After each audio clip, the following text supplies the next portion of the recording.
তোমাদের মাঠ রক্ষা করতে চাও? এই মাঠটা কি রক্ষা করতে চাও? যারা ধ্বংস করছে তাদের বিচার চাও?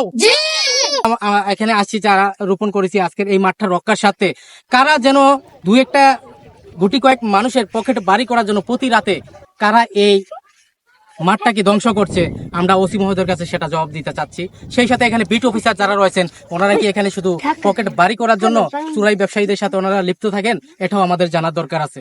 আনতে এই মাঠটা কেন রক্ষা হয় না, ওনাদেরকে কেন নক করার পরেও কেন ওনারা সেটা রক্ষা করতে ব্যর্থ হচ্ছেন। আমরা ইউনো মহোদয়কে বলবো অতি সত্বর এই মাঠটা রক্ষা করতে যা যা করণীয় সর্বোচ্চটুকু আপনি করবেন।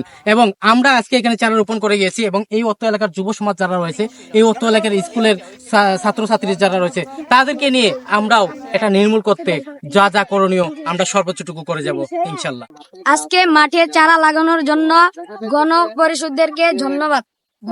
11 নং মধ্য জাফলং ইউনিয়নের 4 নং ওয়ার্ডের একটা খেলার ফিল্ড, যা গোয়েনঘাট উপজেলার মাঝে এরকম ধরনের কোন ফিল্ড ছিল না। আমরা ছোটবেলায় খেলাধুলা করছি এই ফিল্ডে।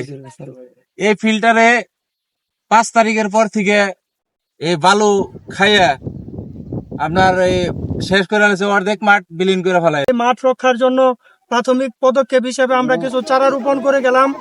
মাঠটা হচ্ছে আমাদের অত্র এলাকার একমাত্র মাঠ এবং গোয়েনঘাট উপজেলার সব থেকে দৃষ্টিনন্দন এবং ঐতিহ্যবাহী একটা মাঠ। এই মাঠের একটা বিশেষত্ব আছে, তা হচ্ছে ঝড়, বন্যা, জলোচ্ছ্বাস যাই হোক না কেন, এই মাঠ পানি নামলেই বা বৃষ্টির মাঝেও এই মাঠ শুকনা থাকে। গ্রামবাসীর কাছে, সবার কাছে আমার আকুল আবেদন, সবাই মিলেমিশে জানি আমরা মাঠটা রক্ষা করতে পারি। এলাকাবাসীর কাছে আমার উদারত আহ্বান থাকবে, যা হয়ে গেছে তা তো হয়ে গেছে, ভবিষ্যতে যাতে এইখানে কোনো মানুষ নৌকা লাগাইয়া বালুকে খনন করে বালু খেকু না হইতে পারে, বালুকে তুইলা নিতে না পারে। এর জন্য আপনারা সবাই সার্বিকভাবে আপনারা সহযোগিতা করেন।